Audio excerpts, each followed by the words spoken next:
Welcome to the Diabetes Nerd Podcast. I'm your host, Ginger Vieira. I have lived with type 1 diabetes for about 25 years, and this podcast is super casual, real conversations with real people who know real life with type 1 diabetes and type 2 diabetes. But today, definitely all about type 1 diabetes. And our guest today is Natalie Poulton. Did I pronounce that correctly, your last name? You did, yes. All right, perfect. I'm on a roll. It's going well. Natalie, tell everybody who you are. Well, my name's Natalie Poulton. I'm Canadian. I live in a small city in southern Alberta. I'm 46 years old. I've been type 1 diabetic since I was 10 years old, so back in Okay. 1989. Yeah. I've got one son, he's 14. And I just got recently married again a year and a half ago to Oh, a Greek man who I met in my small town. And we immigrated him here after 2 years of a long distance relationship. So, wow. Congratulations. yeah, thank you. All right. So you're living it up over there in Canada. Yeah, yeah. And so I'm in Vermont and I'm Right. like just a hop skipping away from Montreal. How far are Okay. you from? I don't know, really know, be Yeah, honest. so that's the eastern side of Canada. I'm Western Canada, closer to British Okay. Columbia. Yeah. Okay. It's So, warmer over there, maybe. it's Canada. Mhm. Okay. All right. That's We've good. had a couple days of spring today, super windy, but Yes. Okay. Same here. Yep. All right. yeah. I got you. Yeah. Okay. So you reached out to me on Instagram, and something you and I are both passionate about is GLP-1 medications in type 1 diabetes. Can you tell me Yes. what led you to reach out specifically Well, with that topic in mind? actually, I've been doing a lot of listening to different podcasts and different websites and just things like that about type 1 diabetes. And I kept hearing this, people using the GLP-1 with type 1 diabetes, and especially for us women. And I think it was Hmm. your YouTube that I came across that really kind of inspired me to like, you know what? She sounds exactly like me. Like I'm a type 1 that I didn't have a lot of weight to lose, maybe 10 pounds. You know how you hit your 40s and then all of a sudden you've got 10 pounds that just came out of nowhere. I turned 40 in 6 months, like so. Yeah. Okay. Yeah. Well, I'm 46 now. So I noticed it, let's say about 43. But, anyways, came out of nowhere. And I was like, what is going on here? I'm doing the same things that I've always done. I'm eating the same. I'm working out the same. Like Mm, what's happening here? And I just noticed things like my insulin resistance changing a little bit. mm-hmm. And I was kind of always interested in the GLP-1 way of doing things because I did try Victoza about 6 or 7 years Oh, ago. And I yeah. didn't stick with it for long enough, but I could see that it really did help. And also, one of the things that I've always struggled with is the hunger. Yeah. Like, I'm I knew that's lucky. what you were going to say. Yeah. Yeah, like I am lucky that I'm not extremely overweight because, even with a pretty good diet, like I'm pretty particular about how much protein I eat. I like to get a lot of protein in. I like to do a lot of fiber. I drink all the water. I do all the things. I am hungry all the time. Mm-hmm. And I noticed the Victoza helped with that. But like I said, I Yeah. didn't really stick with it. And then, so I talked to my doctor about it and I said, I really do want to try the GLP-1. And this was my endo in Canada. And she had no problem. She's okay, All let's have right. you try it. That's a And because forward-thinking doctor. yeah, which actually kind of shocked me because she's a bit of like I see her as a doctor, but I think she should have been a cop. She's very All like right. she's very, she's so cute. Yeah. But anyways, so I thought, okay, I'm not a big person. I don't want to like drop all this weight. So I'm gonna try with just like what you talked about with was half dosing. Mm-hmm. So I talked to my pharmacist after I got the prescription and she said, yep, just click the pen 16 times and that'll give you exactly half of the dose. And I am not even kidding. The next day, my hunger was gone. It was Yeah. beautiful. It was the Yeah. most beautiful thing I've ever experienced. That gives The me hunger, goosebumps when you say that because I remember my first day after taking it, and I would describe that freedom from that constant hunger yeah, yeah, as such a relief. yeah. And so So that day, and I also noticed, because I'm pretty sure I was on my way to frozen shoulder, which is very Mm, common in type 1 diabetes, and especially type 1 diabetes in perimenopausal women. okay. So I noticed too immediately, and I was struggling with this pain for a long time. Gone. It was absolutely gone. Hmm. And that was just with the half dose of the Wow. starting dose. And then Weird. right away I had to decrease my basal, I had to decrease my boluses. I did really go through a lot of lows that first little bit, and I kind of Yep. had to figure all that out. And it's still a Yep. work in progress. Like, it's been exactly a year now since I started the GLP-1, and I am now taking the full starting dose, but I won't take more than that because I definitely don't need it. I kind of leveled off at that. Yeah. Um, and yeah, the Okay. hunger noise is, it's not gone like it was those first few weeks, which I loved. I would give anything to have that back.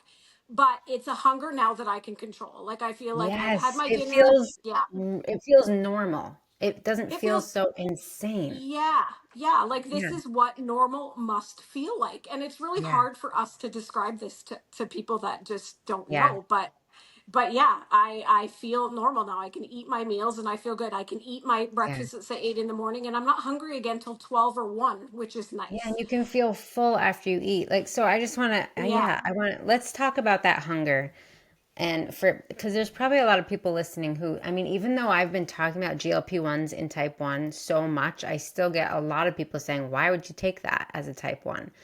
right, And then I get a lot of people asking, how do I get it? Right? And right. I think it really does come down to having a doctor who's willing to be creative and write the prescription in a way that gets you, at least in the US. So you're in Canada. How are you Yeah. getting it in Canada? Well, in Canada, it was fine. Like, I do have to pay for it out of pocket. So by just taking the very starting dose, the 0.25 of Ozempic now, it's cost me $260 for 2 months.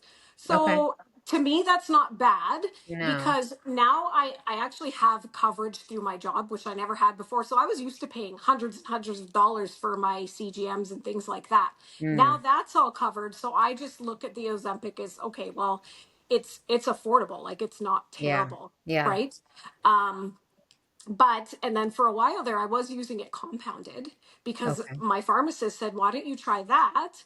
And that was Yeah. amazing, because that worked out to even half of that price. But now in Canada Oh. we're not allowed the compounding Yeah, they're GLP-1s cracking anymore. down on it here Yeah, too. I mean, that's Lilly and Novo Nordisk that are cracking down on it everywhere, yeah, unfortunately. yeah, But okay, so you're yeah. getting it through that way. Yeah, for So anybody for, listening in the US, yeah, there, so my endo was just really creative in right. Honestly, I think when I messaged her about it, I was a new patient. I think she forgot who I was, and right, she just assumed that I was a type 2 who was living with obesity, and she wrote the prescription as such, and it got covered. I honestly think that's what happened, yeah, because then when she saw me at my next appointment, she was like surprised. She was like, "Oh, I thought you were someone else." And I'm like, right. yeah. But I know a lot of people who have had their doctor write impaired glucose instead of writing type 1 or type 2 diabetes, and then Right, severe insulin resistance, difficulty right, with weight gain, gradually increasing insulin doses, post meal spikes. Like, basically, you need to put all of these words into a message to your doctor so that they have it on your record, and be dramatic. You don't have to prove right. any of this. You can say, Yeah, "Doctor, my long-acting insulin needs are increasing rapidly, or my background insulin needs are increasing rapidly as I approach perimenopause." You don't have to prove it to anybody. You just need to put it down in writing to, right. and your Yeah, doctor then needs to put it down in the way that they yeah, write the prescription and the documentation to get approval. right. I just want to give a shout out to Chris Zoki. He is a nurse practitioner and a type 1. He works in a clinic in Tucson, but he also works with people virtually, and he can write prescriptions for you and help you get it covered by insurance. And he's really good at it. I don't know how much he charges or how he works with individuals doing that, but I've sent a lot of people to him and he has helped them. So if you go to diabetesnp, like nurse practitioner.com, Chris is helping people get in shape. Yeah. Yeah. I think I actually listened to him speak. Is he's the type 1 himself, right? He is, yeah. And Yeah. he has Yeah. been on a GLP-1 for a long time, so he understands Yeah. what it's And doing. it's funny because my family doctor also will now prescribe it for me Wow. if it's run out from my endo. Yep. And the last time I had my eyes done, which was just a month or two ago, the eye doctor, I told him that I've been taking it. He was like, "That's amazing. Good. I'm glad you are." Good. Okay. And Yeah. yeah, so I've been getting like positive feedback from a Wow. lot of different That's health funny. professionals. Oh, Yeah. I had to go to the primary care for like, I don't, this was a year and a half ago. I forget. I needed a blood test for something. So we were trying to figure out if I was iron deficient. And my doctor wasn't there. And I had to go to this doctor I'd never seen before. And she was like, semaglutide, why are you on that? And like, Yeah. and I was like, Yeah. very pissy. And I was like, because I just said, because there's five other hormones beyond insulin that my body doesn't regulate properly as a person with type 1 diabetes. And she just shut Yeah. right up. But Yeah. um, Yeah. yeah, so Well, all right, let's go and to hunger. the immediate change in my A1C was amazing too. Oh, Like I was always sitting in that, well, not always, but in the just at the beginning of the 7. So let's say the last one was 7.0. It was 3 months hmm, later 6.5. So, good and for for me, you. I Yeah. hadn't had A1Cs like that except Yeah. during my pregnancy. Mm. So, like I feel like this is something that's been missing. I wish I would have had this years ago I know, or, and we you deserve know? it because I want to give a quick snapshot to anybody listening of the science behind why our bodies need this, regardless of your weight. There are five other hormones, like I said, that your body is not regulating properly because the beta cells, this is like the real nugget version of explaining this science. The beta cells that produce insulin have been attacked and destroyed by your immune system.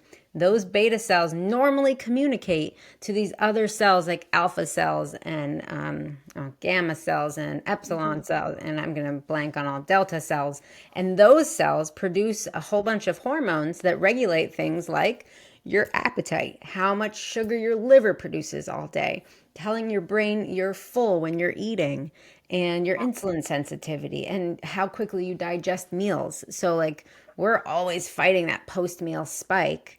And part of why we have such dramatic spikes in our blood sugar after eating is because we don't make the hormones that help prevent your food from just emptying all at once into your bloodstream after it's being digested. So GLP-1 medications slow down digestion and then they slow down the impact of what you eat on your food. So post-meal spikes is a big one. And of course, all of this leads to weight loss. If you tell your liver to make less sugar, you and I naturally are overproducing sugar.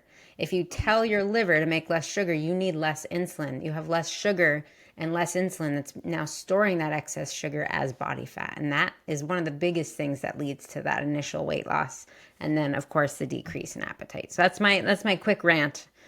Yeah. So we're And it's not also helped dramatically with that week before my period every month. I mean, mm, that week before I was so insulin resistant all the time. And now I still am, but it's not as bad. okay. And I'm still, when I look at my numbers of my total daily insulin needs, it's maybe a unit or two more, but still nothing like before, where it was 10 units before, just to Yeah. keep me kind of in that range. So Yeah. it's I helped out a feel lot like with that too. I mean, with your, like, people ask me, well, what's the difference in your, I'm about 3 pounds less than before I was taking Ozempic. I always felt like I had these 3 pounds that wouldn't budge, and it didn't make Yeah. sense that they wouldn't budge because I'm very Yeah. active, right? Yeah, And yeah, I feel like taking this micro dose of Ozempic, I take 0.15. The lowest dose the pen gives is 0.25 of Ozempic, right. at least. And so, I'm taking a micro dose, but even just at that, it's so helpful. And it Yeah, makes it easier for me, combined with a lot of lifestyle habits, right? To yeah, yeah, maintain my ideal weight where I feel most comfortable. yeah, And it's like you don't have to fight to stay there. We yeah, shouldn't have to fight to stay there when we're doing all the things. But if your liver is making too much glucose, it's harder because you have this, like, I call it insulin chub. It's like right. It's like Yeah, only because we have this extra sugar and then we have to take extra insulin. And so now we have this extra chub that we wouldn't normally have if we didn't have diabetes based on other exactly. lifestyle And habits. probably just that extra inflammation, right? Because the way it Yeah. helps my shoulder, I know that it's taking some inflammation out. So how is that? Why is this known that it helps frozen shoulder or is this Well, I don't know if it's known or not, but I have heard other people talking about it and other okay. women's groups that I'm on that aren't type 1 diabetic but more hormone related and Yeah. perimenopause related and stuff like that. People have said Mm. that it's helped their knee pain, their back pain, their frozen shoulder Oh, pain, everything. wow. So, I hadn't yeah. heard that. Cool. Yeah. That's Yeah. amazing. Yeah. Yeah. I mean, as a treatment, as an inadvertent treatment for frozen shoulder, that's awesome. Right? Yeah. Yeah. Yeah, exactly. Yeah. And the hunger. The hunger is the biggest thing and I Mm. don't ever Yeah. want to be without this now. I I don't know. ever I want to have to agree. stop taking it I because agree. I don't want that back. It's just something that it I Yeah. can't describe. I so feel that. It's that hunger was so exhausting. And before I realized, I mentioned this in an interview I just did the other day that hasn't been published yet, but before I realized that hunger was tied to like a very scientific thing in the type 1 diabetes body, like before I knew any of that science of all those other hormones, I did realize like, okay, I'm hungry all the time and I can't trust this hunger. Like I don't know Yeah. why. I thought it was just because we have more insulin present because we're taking this, like factory made insulin instead of the real deal. Um, Right. that was just what like I had come up with on my own of like that just must be why we're always hungry. And Yeah. I got really good at trying to ignore it, but it was always there. And Yeah. ignoring it was exhausting. Like trying to convince yourself all the time that you're not actually hungry is exhausting. Yeah. Yeah, And for like you sure. said, you'd be really over, like, I feel like I would easily be 50 pounds heavier if I had listened to that Yeah. hunger. Yeah. Like I'm just lucky that I'm not. But I am very active and I'm at the gym all the time and I'm Yeah. really into yoga and just walking a lot and, Yeah. things like that. So if I wasn't, I can't even imagine, you Yeah. know? Yeah, for Yeah. sure. I mean, it's like if I miss my morning jump rope workout, I need twice as much insulin for my Yeah. lunch. Yeah.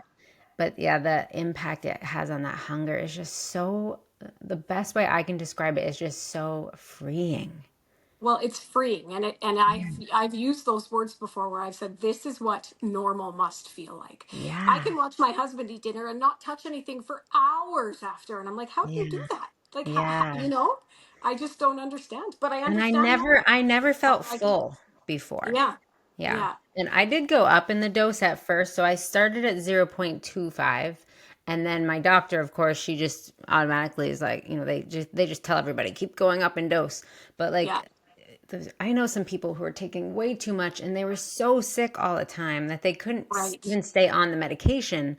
And this one guy I met, he was like, "Oh, I loved being on it, but the higher doses, I was so sick, so I had to stop." And I'm like, "No, why don't you just go back to a lower dose?" Exactly. Exactly. Like maintenance almost, right? Like Yes, a maintenance dose. Yes. sometimes I even wait 10 days instead of 7 days, or I'd like to Oh, even wait 14 days just to, really? just to keep the cost down and stuff. But yeah, Oh, because like I'm not worried about weight or anything. So as long as I'm still feeling that little bit less hungry, I'm okay with oh, waiting, you okay. know? I'd be worried about my insulin, my basal insulin needs changing if I miss that seven Yeah. day Yeah. dose. And they do for sure. Yeah, okay. They do. Yeah, I want to keep that steady. Yeah. But Yeah. yeah, Yeah. but it Yeah. is so nice to be able to just like make decisions about food not based on this constant bizarre hunger and like bottomless pit stomach. Yeah. It's just yeah.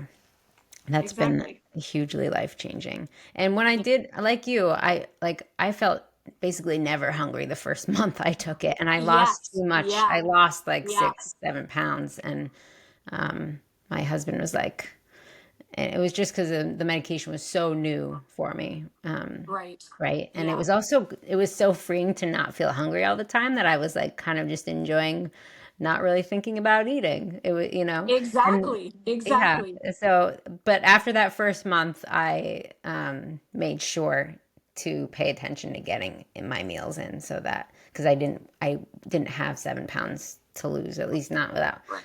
According to my husband, my butt started to disappear, and that's not Yeah. okay. So yeah. Yeah. Yeah. Exactly.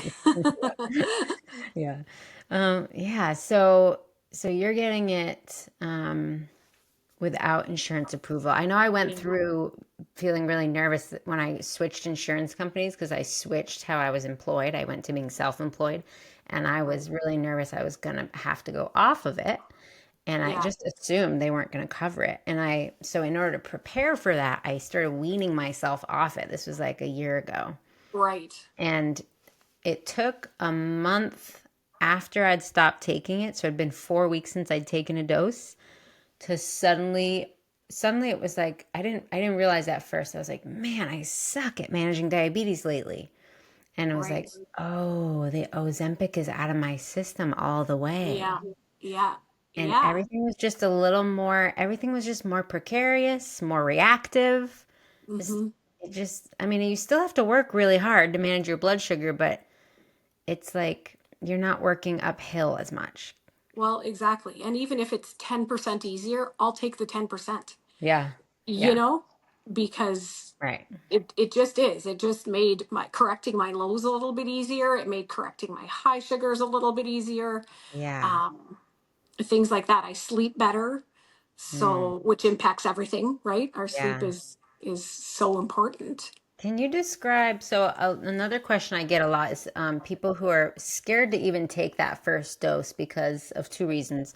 They're scared of potential lows, right? Because they don't Yeah. know how to predict, and then they're Yeah. just scared they're going to be. One woman told me her doctor said she wouldn't be able to eat for a month, and I was like, that's a bit dramatic. I mean, you try taking a Yeah. lower dose. I mean, Yeah. it's Yeah. like, but can you tell me about the lows that you experienced and how you approached adjusting your insulin?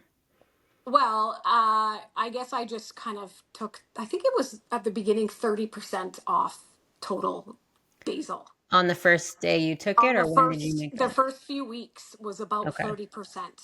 Okay. And then I just always made sure I had extra low things around me, extra Yeah. candies, extra glucose tabs, things like that. I actually, for the first time in my diabetic life, 36 years later, I went and got, sorry, what do you call that thing? Glucagon? Yeah. I've All right. honestly never ever had one. And I got Mm, it just in case because I was scared. But hmm. also my doctor, my endo that prescribed it to me said I totally trust that you'll be okay because I know how rigid you are and I know how you're constantly on it. I've never been hospitalized for a low or a high or I've never had been Yeah. in keto what is it? I'm just DKA. totally DKA. I've never Yeah. had any of those things. So, um, yeah, but I just extra prepared. I remember one day me and my son were walking to the store and I actually had to sit down on the sidewalk for a bit because it dropped so quick and I'm like, "Hey Jackson, we just Yeah. got to sit for 10 minutes and I just have to take a couple extra candies here Yeah. because And yeah." I mean, the thing that I really want people to grasp too is like, it's not like you just become highly sensitive to lows for the rest of your life because you're on something like Ozempic, or No. it's No. you have a new sensitivity and you have to Exactly. reestablish your new sensitivity and your new normal insulin doses. Yeah. And that didn't last for, it's been a year now, and that didn't last for long. Like, I definitely worked that out, and I was still really active last summer riding Yeah. my bike and stuff. And I didn't have too many more of those after that one time. Yeah, because But you adjusted your insulin doses and now you I have your new adjusted my normal. insulin. Yeah. Yeah, yeah, exactly. And I wasn't worried about going into ketoacidosis as well. Like, I know that that's another thing It's that not with doctors, it shouldn't be with GLP-1s. It is with SGLT2s, but right. GLP-1s shouldn't drive ketosis. Yeah, There's some people yeah, talking about that, but it doesn't. That's not a thing with GLP-1s. It's more SGLT2s, like yeah. So Invokana and Varsiga. right. So yeah, that didn't, I mean, I wasn't worried about those things. And Yeah, like I said earlier, because I started so low, I think yeah, that, doctors, mainstream doctors don't know about, you can give a little bit less. You don't have to, and even when I told my own endo about it, she was like, "Oh, that's really interesting." So yeah. It they doesn't just, they occur to don't them. know. I've Yeah. told my doctor that I hack the Ozempic pen with an insulin syringe. I use a Yeah. U100 insulin syringe into my pen. I figured out with my pharmacist, who's, she's not telling me how to do this, but she was approving of she was saying, yeah, your math is correct, right? Yeah. Yeah. And so basically 0.15 of Ozempic is 15 units in an insulin syringe. And that's Right. how I take my Ozempic. And something that I've heard from some people, that insurance companies started saying, well, if you're not increasing the dose to this much, we're going to stop covering it, which is just them playing games of ways to get out of covering it, which is terrible in the Right. US. But Yeah. Yeah. like my prescription is actually for way more than I actually take, Right. Well, right? me too. Yeah. Yeah. Yeah. And so don't like there's a lot of people who are used to following the directions of their healthcare team. And you Right. and I are Yeah. not doctors, right? But No, no. but you can safely take less, but let your prescription be for more if Yeah. that's what helps you get it covered. You know what I mean? Yeah. It Yeah. also gives you a backup. Like I have a Well, stash now because well, exactly. And right. I did that first month or so have some nausea. I never ended up throwing up or anything, but I think if I would have started at the starting dose, I Yeah. would have been sick. Yes. Right? So I'm glad that I knew about this and that this could possibly be like work for me. So Yeah. I'm glad that you shared your story, and I'm glad I helped you. Yeah. yeah, and Yeah. I stumbled across that, and yeah, it's been a good journey, and Yeah. like I said before, I just don't ever want to not do it. Right. No. And Mhm. before I got when I was in that job transition with different insurance, I was after seeing what it was like without Ozempic, I'd kind of taken it for granted, I think, after being on it Right. for a year of Yeah. like, Yeah. okay, I was on such a low dose, I'll just wean off, it'll be okay. And then it was Yeah. like, oh man, I really miss that stuff, you know? Yeah. And then I was ready to pay like about $300 a month for it through one of the Right. compounding pharmacies, but then I got approval um, through my health insurance company. I mean, really, if you're people will ask, well, how'd you get it approved? Your doctor has to be on your team, and they're the ones Exactly. writing the prescription. And if they're not Exactly. doing it, go to diabetesnp.com. Yeah. And another thing, though, that you're kind of highlighting inadvertently is you don't want to just take it for a year and then go off it. You will rebound. So even if you're not like, I wasn't taking it to lose 30 pounds, but if I were to stop taking it, my liver is going to start making quite a bit more glucose again. And I will gain back those 3 pounds and maybe more. I don't know. Maybe more. Right. Exactly. Yeah. And a couple people I know who were taking very large doses to prepare for weddings, they were sick all the time. They lost, Hmm. a lot of Hmm. weight, but they had to go off it for one reason or another, and they gained all the weight back. So, Yeah. two things is the message there is don't start it if you don't intend to stay on it, but Yeah. also keep the dose low so that you are like functional and it's sustainable. Exactly. You shouldn't be Exactly. even when I went up just to point 0.5, anytime I ate, I was on point 0.5 for like 1 week.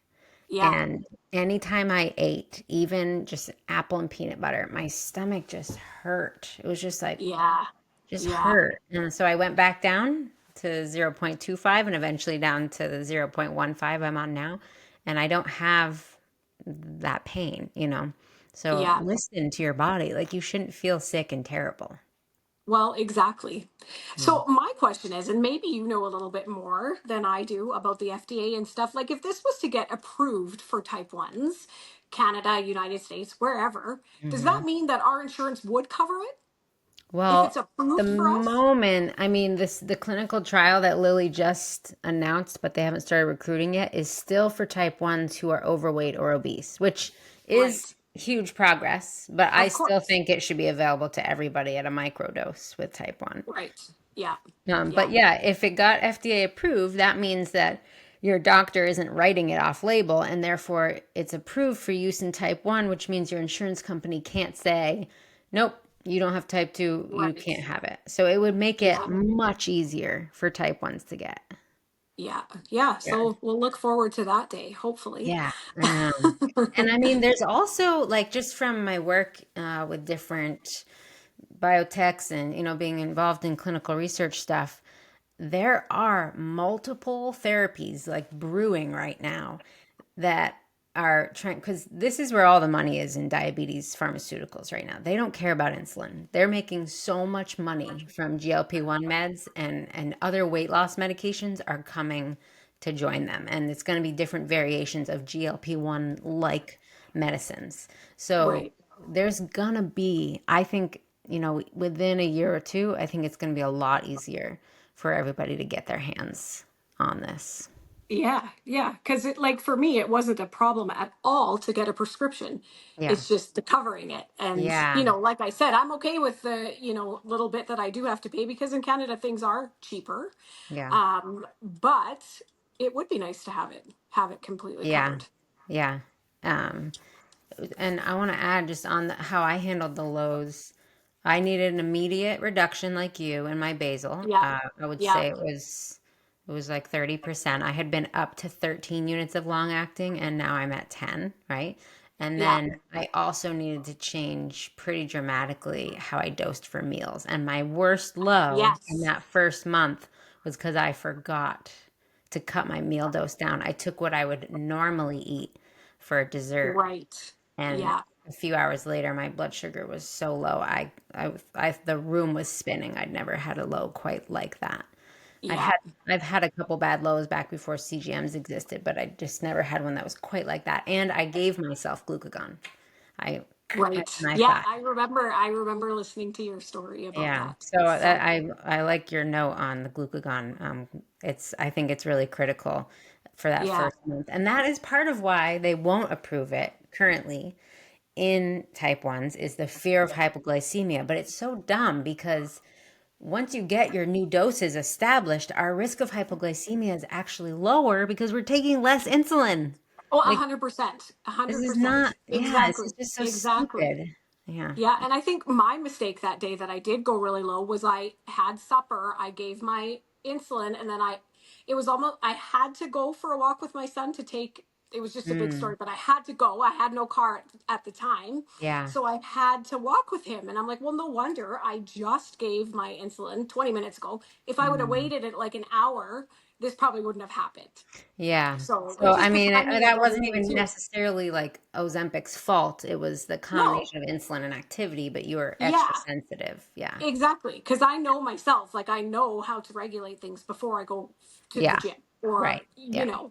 yeah. And that's another So important detail that you kind of mentioned, is if you currently are like totally don't understand your insulin, right? If you don't have a good grasp on your insulin management, it's probably not time yet to start a GLP-1. Like you really want to understand what does 1 unit of insulin do to your blood sugar to correct a right, high. And if you don't know, if you can't answer that because you're winging it, right? And you haven't done that yeah, self-study yet with maybe support from your doctor, do that first before, because you need to understand your insulin doses before you start a GLP-1. yes, exactly, and Yeah. even correcting and things like that. Yeah, and Like you have to adjusting. understand, Yeah. yeah, and adjusting, Yeah, because now because if you, I have, yeah, oh, go sorry, ahead. No, no, you go because ahead. now if I have a meal, the most I give for a meal is maybe 0.65 on my pump, on Oh, my okay. Omnipod. Wow. Before it was for sure a unit and a half. Not, Okay. and again, not much because I'm not a big carb eater. I'm pretty Oh, low carb. So, yeah. but I know how to adjust for Yeah. those things. Yeah. So, And like if someone isn't used to adjusting their own long acting or basal rates on their own, you can't start a GLP-1 med and wait for your doctor to start giving you advice a week no, later. You no. need to know how to make those changes quickly yourself. Yeah. And I think that a doctor, as far as I know, like my doctor, I couldn't call her and ask her for this kind of advice right now because she's got a couple type ones, she said, on a GLP-1, but more for weight loss, like Yeah. type ones that are extremely overweight. But for me, I don't know if she'd be able to help me, Yeah. So I just kind of do my own research and do my own Yeah. experimenting. Right. And yeah, And that I that's a critical part of thriving with T1D is learning it how to do that 100%. yourself. And Yeah. yeah. Yeah, Yeah. you have to, because it's almost like a science experiment every day sometimes still, right? My first book was titled that, but I need to republish it. It's not actually published right now because it's so outdated. I need to Yeah. republish it called Your Diabetes Science Yeah. Experiment. We are Yes, you definitely, do. You need oh, to get definitely. all your stuff out there because your stuff is amazing and there's Oh, something thank you. for That's everybody in your stuff. Like, do thanks. you have a degree in any of this stuff, or is it just all your experience? I have I have being insulted and dismissed when I was 21 years old, and I asked a doctor to help me learn how to manage my insulin and blood sugar before competing in a powerlifting meet, and he laughed at me Right. instead. And that is Yeah. when I started learning it myself because Yeah. Well, yeah. he probably didn't know how. Oh no, definitely didn't. Right? No. Yeah, Like, yeah. definitely. Yeah. Yeah. So, It's just funny. I just had my appendix removed on Sunday night. So oh, I'm still at yeah, home your recovering. appendectomy. Oh yeah. Yeah. And I was really, the hospital staff were great. They said, you're in charge of your diabetes here. Good. So you do you, you Good. know? Yeah. So yeah, it was just kind of funny coming out of that surgery being on so much morphine trying to change my pump, but I did it. And yeah, Gosh. they just kind of left it in my hands. And maybe because as soon as I got there, I started asking questions and started saying, this is what I want, this is what I don't want, Yeah. you know, things Yeah, like and that. they So could identify that you knew what you were doing. yeah, There's other exactly. people that might need more help. Exactly. Yeah. Yeah. Well, Yeah. Natalie, thank you for sharing your GLP-1 story. I think the more of these that we get out, the more it helps other people, ask their doctor for a prescription, fight with the doctors that won't write one. Yeah. Like we just need to keep sharing these stories that it's not just people who are struggling with obesity that need these medications. Like we benefit from them hugely. Yeah. And I mean, like you said, we're not doctors, but we know. And I'm a science experiment myself. A therapeutic dose is the starting dose or more. But for Mm. me, a therapeutic dose was half of that. Yeah, So, yeah, just learning about that microdosing might help some people get yeah, started and avoid some of the side effects that can come with taking it. yeah. So, A mhm. thousand percent. Well, thank Yeah. you. It's been great hearing Yeah. your story, and it's so similar to my story, so I Yeah. appreciate that. Yeah. And Everybody nice to meet you. listening, yeah, yeah. Thank you. Okay. Okay, you stay on. Okay. It just has